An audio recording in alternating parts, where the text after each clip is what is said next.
Değerli vətənlərim, değerli soydaşlarım, hamınızın bildiğiniz kimi Kuzey Irak Kürt bölgesi Neçirvan Bərzani, İlham Əliyevin kankası.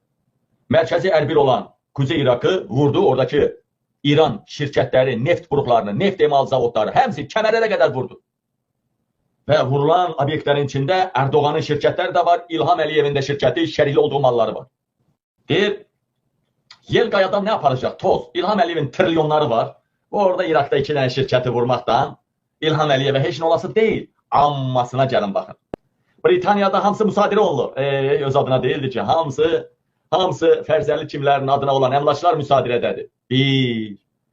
Amerikada müsadirədə, Ərəb ölkələrində turizm məhv oldu, bütün sərmayə batdı, ziyana gedir İlham Əliyev. 3. Dahası, Türkiyədə qapazladı, Erdoğan aldı, Rusiyada qapazladı, Putin aldı, poh-poha qarışdı. Məsələ orasındadır ki, əsas məsələ Ceyhan kəməri. Demək ki, Ceyhan kəməri İranı narahat edir. Sırazı kəmər vurulan kimi Neçirvan Bərzani qaçdı. Qaçdı, getdi Erdoğan'ın yanına ki, məni vurdular. Erdoğan da süni soyuq bəyanat verdi ki, məyusam məndə. Bizə ait yerlər də vurulub, məyusam məndə. Danışıb yoluna qoymağa çalışacağım. Buradan o nəticəyə gəlmək olar ki, demək ki, İran hər yer vurdu, darmadağın elədi. Bir dənə Amerika bazası qalmadı bölgədə. Demək ki, Ərəb ölkə, Körfəz ölkələrini darmadağın elədi, nefti də çıxardıb sata bilmirlər. Ya dağıtdı, çıxardamırlar, ya da sata bilmirlər. Bütün quyular fontan, vurur fontan. Quyuları bağladılar. Daha o quyular açılsa effekt verməyəcək, təzyiq olacaq. Daha o effekti alamayacaqlar. Demək ki, İran buradan bu işindən məmnundur. İranı narahat edən kəmərdir. Ceyhan kəmər. İran açıqca dedi ki, bəyanat verdi ki, Sepah, Erbildən o çıxarılan neft Ceyhan kəmərinə tökülərək İranın maraqlarına zidd istiqamətdə satılır.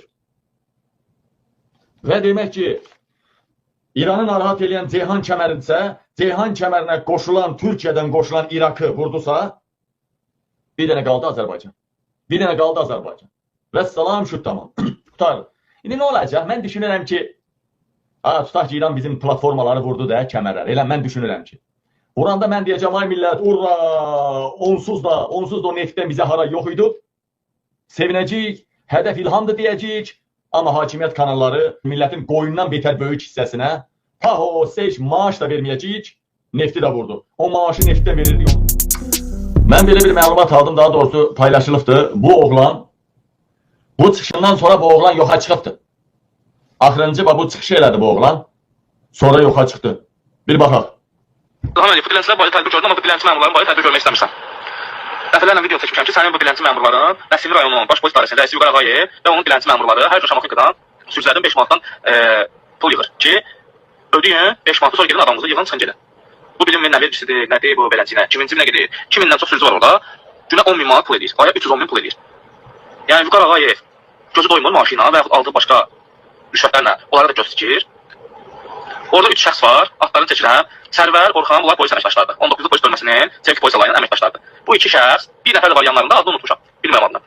Hər gün Şamaxınkada dayanırlar, Azad Məmmədovun əli ilə sürücülərdən pul yığırlar. Kimlər ki vermir, Azad Məmmədov, İsrail vətəndaşdır. Həmən sürücünün şəklini çəkir telefonu ilə, atır WhatsApp-da sərvərə.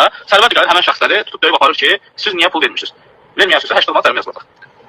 Birinizə 80 manat cərimə yazırlar, insanlar da qorxur, məcbur olur ki, öləsin. Ki 80 manat ödəyəcəksə 5 manat ödəyini canlı tutarım bunlardan. Və mən bu videoları çəkdiyimə görə heç kim gedib o sərvəri, Orxanı, o Azadı barəsində bir tədbir görməkdənsə, sənin quldur məmurların, Vüqar Ağayevin quldur məmurları gəlir Şamaxınkada sürücülərə indirir ki, Süleymanı sustursunlar, məni susturmaq üçün. Amma mən susmayacağam. Mən hər gün bu barədə video çəkəcəm. Çünki mən orada mübarizə apararkən o şəxslərlə, o Sərvərdir, Orxanıdır, Vüqar Ağayevdir, Azad Məmmədovdur, bu öz başınalıqla məşğul olan, rüşvət yığan, pul yığan məmurlarla mübarizə apararkən dəfələrlə şikayət etmişəm, hər yerə heç kim şikayətimə baxmırdı. Və gəlib məni həbs edirdilər. Məni həbs edərkən Rövşən Həmidov videoya çəkir. Və bu video sosial şəbəkələrdə paylaşdığına görə Rövşən Həmidov risk olur narkoman və cibindən 5-10 qram narkotik çıxır, avtomatik. Ki sən niyə video çəkirsən bunları? Rövşən Həmidovu hal-hazırda həbs ediblər, döyüblər, necə döymüşlərsə, bir həftə turda yatır bu adam. Evdə 2 dənə uşağı var, bir onkoloji xəstədir.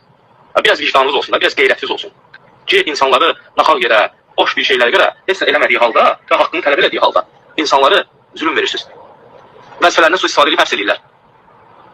Rövşən Həmidov azadlığa çıxana qədər bu video gələcək.